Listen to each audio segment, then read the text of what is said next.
This is Unit 2, Chapter 6, Electronic Structure of Atoms, and before we can start talking about that, we need to take a look at what we know about physics in terms of energy. And what we know about energy is that it travels in waves. So we're going to talk about some characteristics of waves that we need to understand.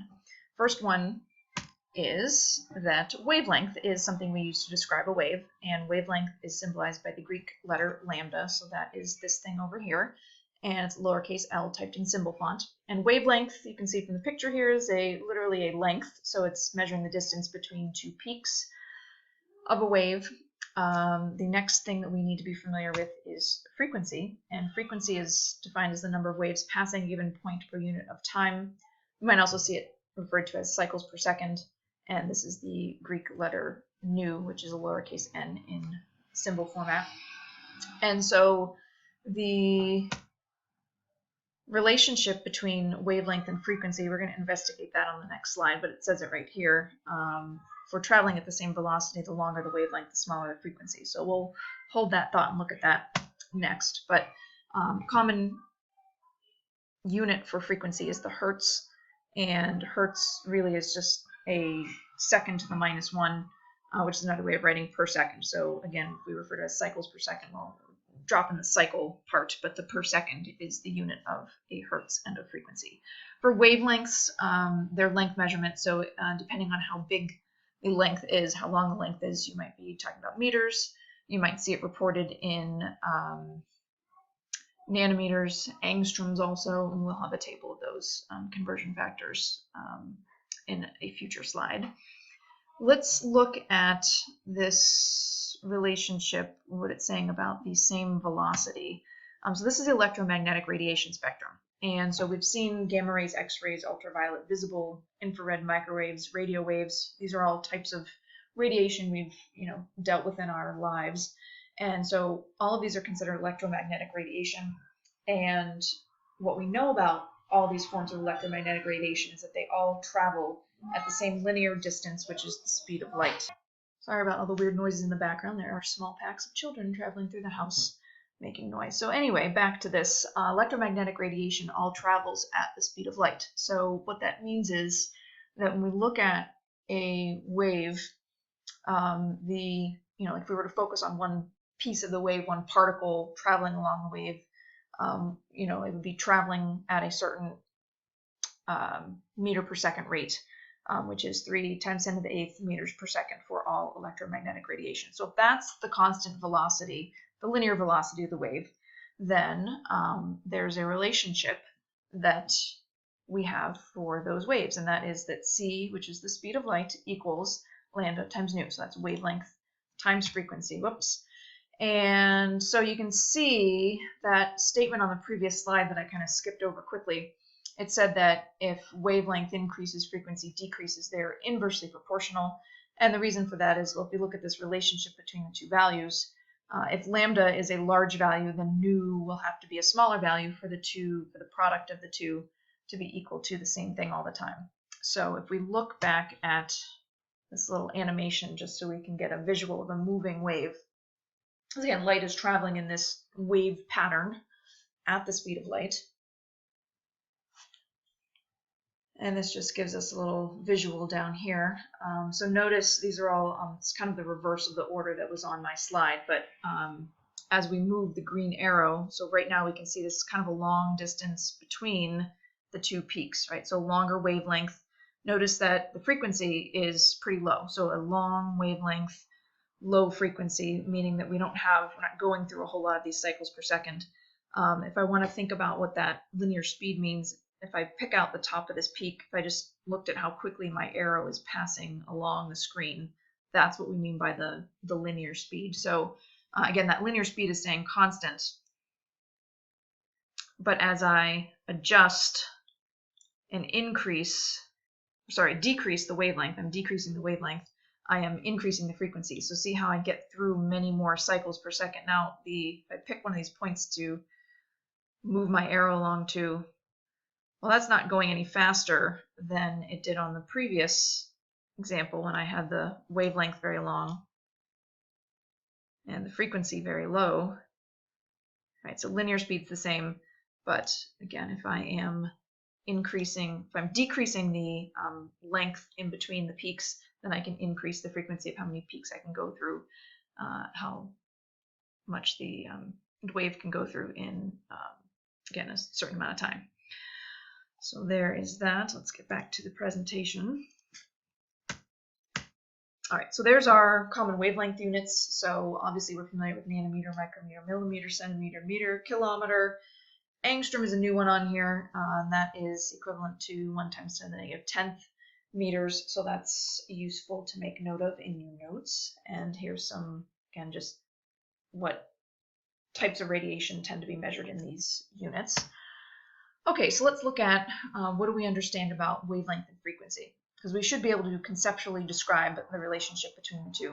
So let's look at this picture in the lower left-hand corner, and it says which wave has the higher frequency. So comparing the two pictures, well, the top wave has the higher frequency, right? We're getting through more cycles in this given window. You kind of assume we're like looking over a certain window of time with this depiction. And so we're going through more cycles per second with this top depiction. And we also see that, well, if it has a higher frequency, it has a shorter wavelength. So we can also compare that and know that, knowing if they're inversely proportional, that the one with the shorter wavelength also must be the higher frequency. One wave represents visible light and the other represents infrared radiation.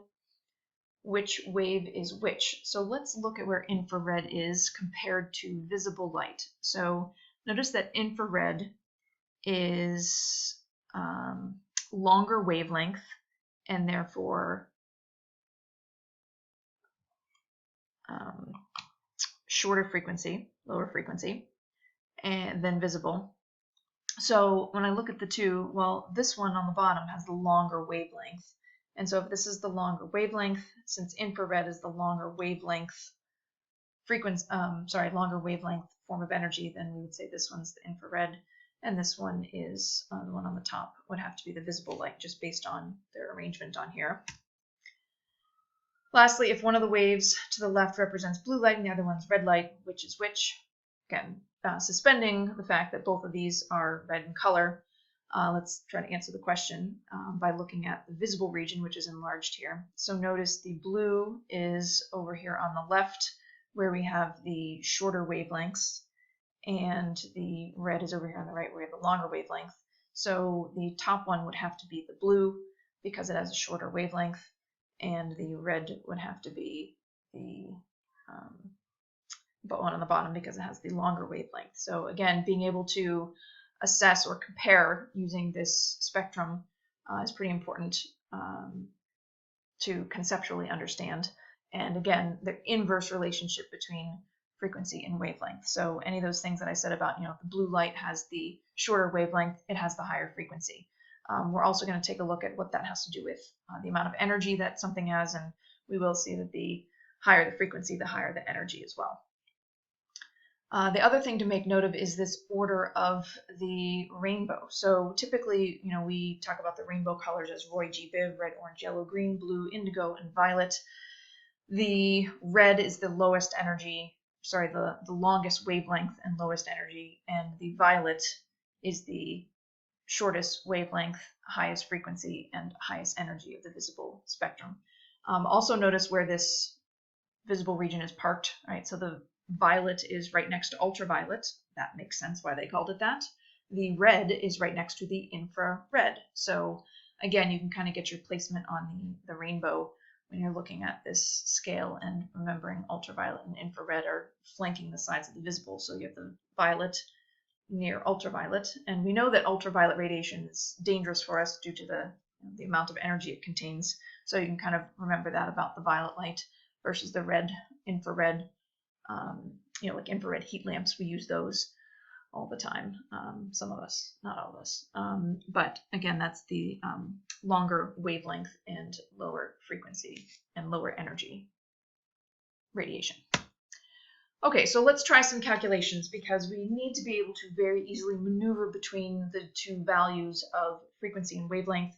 So if I have a laser used in eye surgery to fuse detached retinas, can you even imagine doing that to somebody's eye? Anyway, the laser has a wavelength of 640 nanometers. Calculate the frequency of this radiation. That's our first question. Second one is FM radio station broadcasts at 103.4 megahertz. So when you tune into a radio station and it's 107.9 or 94.5 or whatever it is you listen to, 92.5, 103.4 megahertz, for example, or just like 107.9, 94.5, that's in megahertz. That's the frequency of the radio waves that you're listening to. So anyway, back to the problem. We're calculating the wavelength of this radiation.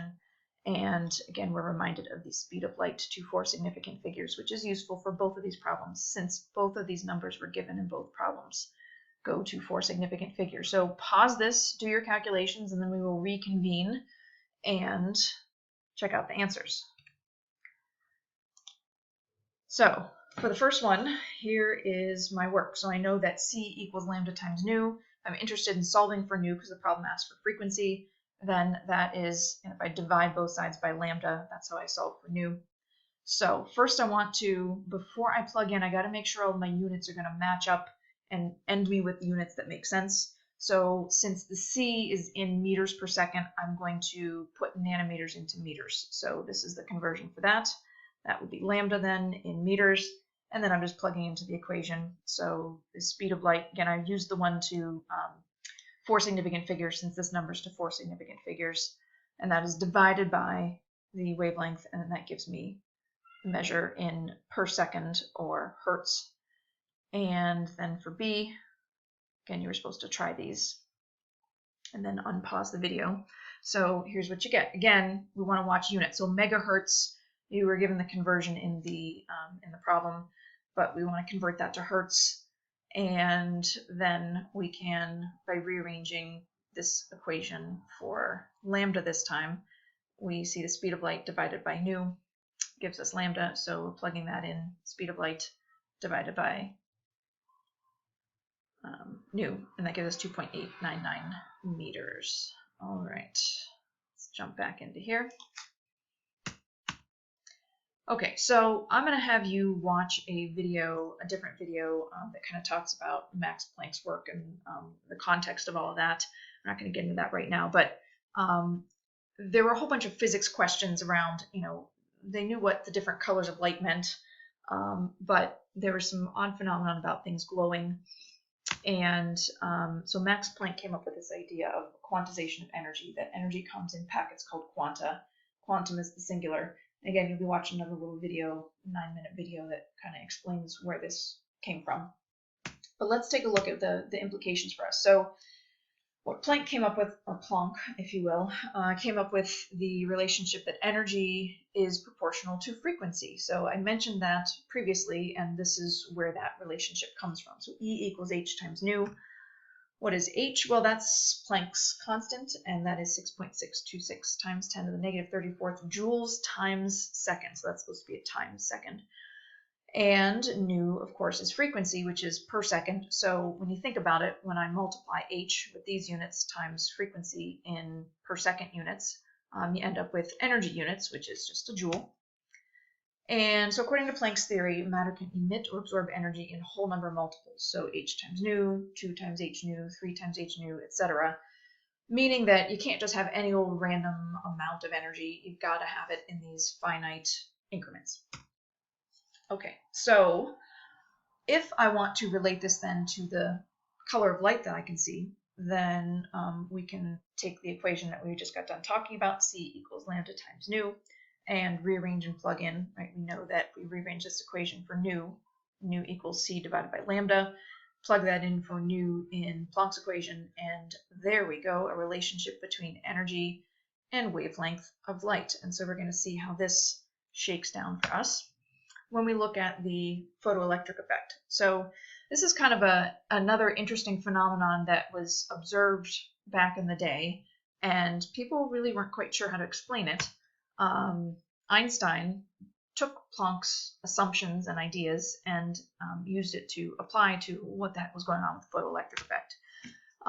What that photoelectric effect is that when light shining on a clean metal surface, depending on the frequency of the light or the wavelength of the light, electrons will be emitted. And if you didn't have, well, depending on which metal surface you had, which type of metal you have, there was a minimum frequency of light below which no electrons could be emitted. And so again, this was something that was observed that couldn't be explained until Einstein took Planck's ideas and applied them to what was being observed. And I'll show you a simulation so you can see what the heck this is talking about. But Einstein used the term photon to refer to this burst of energy, this tiny energy packet that was required to remove the electrons from the surface of the metal. So let's look at the simulation here. That would be this. So notice we've got our light, and when right now this is in the red, so you can see the spectrum here, and notice the color of light is changing as I move this. So notice the different wavelengths. So as I drag this along, again, as I'm shortening the wavelength, I am increasing the frequency. And eventually, when I shorten the wavelength and increase the frequency enough, I will start to see electrons being removed. Oh, if I turn it on. That would have been nice if I would have turned it on. Going back, oops. There we go. So again, scrolling back through with it actually on, so we hit a point where we eventually do see electrons being emitted. Okay, so for every different metal, so this one is sodium, and for every different metal, there's a different minimum frequency where this, where the electrons start to be emitted. So for sodium, it actually happens to be 539. So watch, I'll show you. We get to 539, and that's green. Notice if I go a slightly longer wavelength, it stops. Okay. If I do the same thing for zinc, well, zinc, I got nothing until I get to, what is it, 288 I have written down here. So let's check that out. Well, now I'm below 288, which means my frequency is increased substantially, and there go my electrons. So that's the photoelectric effect. And so again, Einstein applied Planck's ideas to help explain why this was happening. Sorry about those noises, that's the children. So let's look at, what we can use Planck's concept and equation for in relation to the photoelectric effect. So again, the laser is emitting light, the wavelength of light 639 nanometers. What's the energy of one photon of this radiation? So we can use Planck's equation. The energy equals h times nu. If we have wavelength, again, we can convert that to the frequency to get into the equation and then solve. For B, laser emits a pulse, so that means that we've got a whole bunch of photons that are burst out, and we want to figure out what the total energy of that pulse is. And then lastly, our laser, so same color of light laser, same laser as mentioned in A, gives off this amount of energy. Can we figure out how many photons are emitted? So to help you answer B, you'll be using your answer to A. To help you answer C, you'll be using your answer to A. So pause the video, take a moment, solve for those, or get as far as you can. This is really, a matter of, you can use the equations, but also watching units will be helpful. And again, pause the video, try to do your calculation, and then I will pull up the answers. So I'm assuming you've already tried the calculations. Here you go. So for A, notice my wavelength. Again, I want to convert it to meters as a unit just so that things work out with using the speed of light unit. And plugging into the equation and just solving, I end up with 3.11 times 10 to the -19th. That's joules for one photon. So remember I said that for B, we'd use the answer to A to help us. So if this is the energy of one photon, well, if I know I've got 5 times 10 to the 17th photons, then really it's just multiplying, right, the per photon energy times the number of photons, and I get 0.16 joules for that particular pulse. For C, and we were told the amount of energy in the pulse, and so using this relationship kind of as like a conversion factor from A, we know that this is the joules for one photon of this particular wavelength of light. And so if we work that into here, we can, so we're dividing the joules per pulse by this joules per photon value, and that gives us 4.2 times 10 to the 16th photons in the pulse. Okay, so we'll wrap up here. We will in class start then looking at what does this have to do with the atom itself. But again, make sure that you try these calculations, and really it's just a matter of plugging in and watching units for